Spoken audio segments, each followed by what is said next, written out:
Persiapan penyelenggaraan Pesta Paduan Suara Gereja Katolik Pesparani kedua tingkat Provinsi NTT akan digelar pada 4-7 September 2022 di Kota Kupang sudah mencapai 100%, laporan Veranda Garus.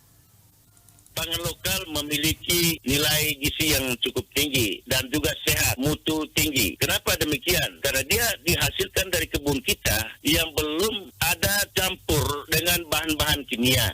Tema festival kali ini yakni memotret keberagaman pangan lokal kita. Dilaksanakan selama 2 hari dari tanggal 29 Agustus hingga 30 Agustus 2022. Demikian disampaikan Direktur Yayasan Tananua Flores, Bernardo Sambut, kepada RRI Kamis 1 September 2022 kemarin. Pada festival ini, petani dari Desa Dampingan Tananua memamerkan pangan lokal yang menjadi potensi di desanya karena saat ini banyak sekali pangan lokal yang sudah mulai hilang. Tananua Flores memilih Desa Ungu, Kecamatan Ditukeli sebagai tempat kegiatan karena letaknya yang cukup strategis dan kaya akan pangan lokal, namun sebagiannya sudah mulai hilang. Dengan maraknya promosi makanan instan sampai ke desa-desa, ini juga salah satu faktor yang membuat pangan lokal ini sudah mulai bergeser. Dan juga bantuan, kalau dulu raskin tapi sekarang sudah rastra. Dan ini juga salah satu faktor yang membuat masyarakat merasa bahwa kita akan tunggu ada bantuan setiap bulan. Dan demikian perhatian terhadap kebun, kaitan dan pangan lokal itu sudah mulai berkurang. Lanjut Bernardus, dengan memamerkan pangan lokal dari masing-masing desa ini dapat menyadarkan masyarakat untuk kembali mengembangkan makanan lokal. Festival tersebut juga merupakan kegiatan pertama kalinya yang dilakukan oleh Yayasan Tananua Flores. Pihaknya juga akan melakukan koordinasi kembali agar festival pangan lokal bisa menjadi kegiatan rutin. Kegiatan ini juga menghadirkan orang muda dengan tujuan agar memperkenalkan pangan lokal yang menjadi kekayaan lokal yang sudah mulai hilang.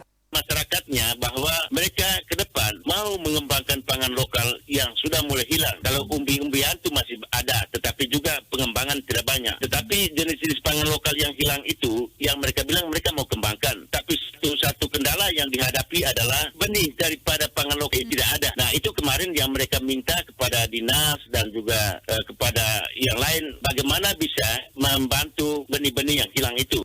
Menyikapi masalah ketersediaan bibit, pada kesempatan itu pihak P3MD menyampaikan sesuai regulasi yang ada, sebanyak 20% dana untuk pertanian berasal dari dana desa dan bisa digunakan untuk pembelian bibit. Yayasan Tananua Flores menyampaikan terima kasih kepada pemerintah Desa Ungu dan petani yang telah mendukung kegiatan ini. Turut hadir dalam festival tersebut sebanyak 21 desa, masing-masing desa mengutus 2 hingga 3 orang sebagai perwakilan. Selain para petani, ada pun instansi terkait yang ikut dalam festival pangan lokal.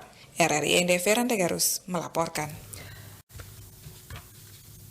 Pendengar, kami kembali sampaikan persiapan penyelenggaraan Pesta Paduan Suara Gereja Katolik Pesparani kedua tingkat Provinsi NTT akan digelar pada tanggal 4-7 September 2022 di Kota Kupang sudah mencapai 100%.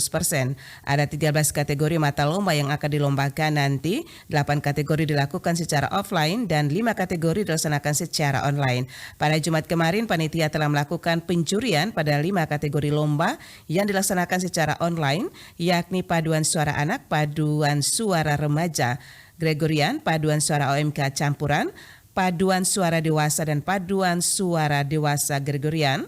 Demikian disampaikan Ketua LP3KD NTT Franciscus Salem kepada RRI dalam lintas ND pagi pada Jumat, dan dia mengatakan pada pelaksanaan event nantinya hanya 21 kabupaten kota sudah dipastikan ikut berpartisipasi, sementara untuk Kabupaten Nagakeo tidak ikut dikarenakan kekurangan anggaran. Kendati demikian, kabupaten tersebut tetap mengikuti lomba secara online. Lanjut Frans, terdapat 3 tempat yang menjadi lokasi utama event itu, yakni Aula Lantai 4 Gedung Rektorat Unika, Gereja Santa Maria Assumpta dan Gereja Santo Yosef. Sementara itu, jumlah peserta yang akan hadir di Kota Kupang mencapai 500 orang. Jika ditambah dengan pendamping, maka mencapai ribuan orang dengan anggaran yang dimiliki panitia saat ini mencapai 700 juta rupiah, lebih dari total target anggaran 2 miliar rupiah. Sebelum melaksanakan Pesparani kedua tingkat provinsi akan dimulai dengan misa pembukaan yang dipimpin langsung oleh Uskup Agung ND Monsinyur Vincentius Sensi Potokota dan didampingi oleh Uskup Agung Kupang Monsinyur Petrus Torang serta Uskup Atambua Monsinyur Dominikus Sago. Gubernur NTT diagendakan akan membuka langsung kegiatan Pesparani tingkat provinsi NTT. Dia berharap event berjalan dengan baik dan menjadi awal yang baik untuk Pesparani Nasional di bulan Oktober tahun 2022 mendatang.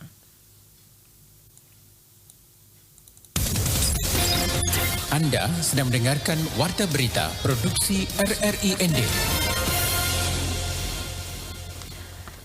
Kita beralih ke berita selanjutnya. Kementerian Kesehatan meluncurkan ulang program screening hipotiroid kongenital (SHK) bayi baru lahir di seluruh fasilitas pelayanan kesehatan di Indonesia.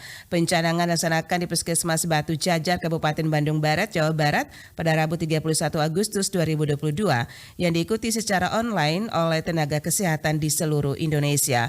Wakil Menteri Kesehatan Republik Indonesia Dante Saxono Harbuwono menyebutkan bahwa dengan pencanangan tersebut, ke depan pemeriksaan SHK atau pemeriksaan kekurangan hormon tiroid bawaan wajib dilakukan kepada semua bayi baru lahir. Ini merupakan implementasi dari transformasi layanan primer yang menekankan pada upaya promotif preventif, mengingat sebagian besar kasus kekurangan hipotiroid kongenital, hipotiroid kongenital tidak menunjukkan gejala sehingga tidak disadari oleh orang tua. Gejala khas baru muncul seiring bertambahnya usia anak.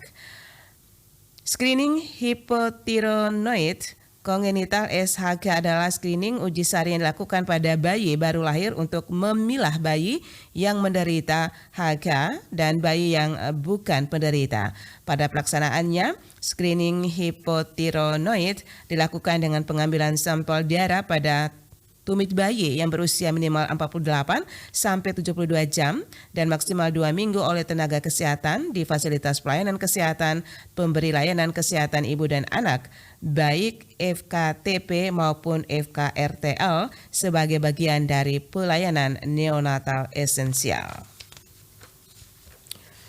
Yayasan Friend bersama Dinas Pemberdayaan Masyarakat Desa DPMD gelar workshop advokasi penggunaan dana desa untuk mendukung perlindungan perempuan dan peduli anak. Laporan Suimam.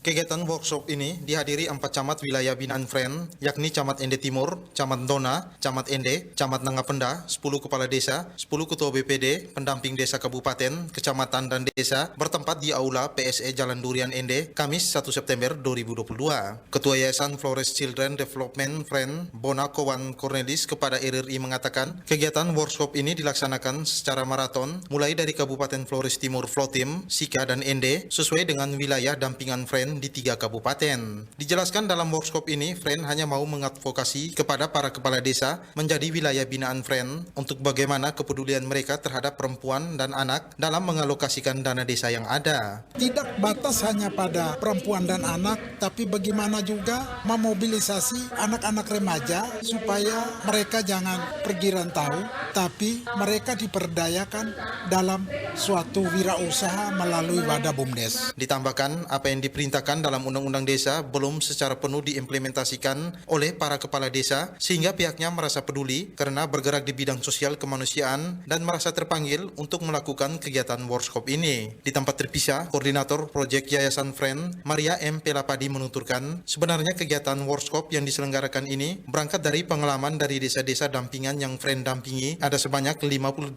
desa, di mana ada desa-desa yang pemerintahan desanya mereka sudah memahami bahwa untuk pemenuhan hak anak, perlindungan perempuan dan juga pengembangan orang muda itu merupakan bagian dari perencanaan pembangunan di desa. Ada desa-desa yang bukan mereka tidak menyadari tapi ragu-ragu, jangan sampai ini salah, tidak sesuai dengan arahan penggunaan dana desa atau dan sebagainya. Itu yang pertama. Terus yang kedua, bahwa soal mereka mendukung, oke sudah dukung dalam bentuk ada proyek kami, contoh kayak pengasuhan responsif ataupun ada pendidikan kecakapan hidup dan literasi keuangan, sudah ada dukungan dari ini. Tapi kita menginginkan bahwa dukungan itu bisa berkelanjutan, mungkin bisa dituangkan dalam bentuk peraturan desa, sehingga siapapun pimpinannya, kepala desanya, program tersebut tetap ada. Ia melanjutkan, semoga dengan kegiatan workshop ini ada kolaborasi antara Friend dengan teman-teman dari Kementerian Desa sampai di tingkat kecamatan, sehingga semakin kuat bahwa untuk bersama-sama bekerja sama, berkolaborasi demi membangun di desa, terutama pembangunan anak dan perempuan. Sementara Koordinator Program Pembangunan dan Pemberdayaan Masyarakat Desa P3MD Provinsi NTT NTT, Kondeodatus Angge mengungkapkan hal ini perlu diluruskan bahwa konstruksi pemenuhan terhadap hak anak dan perempuan dalam konstruksi desa itu masuk dalam suatu skema yang disebut dengan Desa Ramah Perempuan dan Peduli Anak. Nah itu berarti skemanya itu bukan persoalan dana desa, tapi pembangunan dan pemberdayaan masyarakat desa itu wajib menyasar kepada pemenuhan terbentuknya Desa Ramah Perempuan dan Peduli Anak. Kenapa? Hal ini mau mengantar semua pihak, bukan hanya dari dana desa, tapi seluruh sumber pendapatan desa, dana bantuan keuangan dari pemerintah baik provinsi maupun kabupaten sudah saatnya sekarang peduli pada Desa Ramah Perempuan dan Peduli Anak. Lanjut Kondeodatus Angge, skema teknis yang harus dibuat itu adalah pemerintah desa bersama seluruh pengurus BPD harus menggerakkan seluruh organ-organ yang ada di desa, terutama kelompok-kelompok yang menyangkut kelompok perempuan, kelompok muda, dan kelompok anak.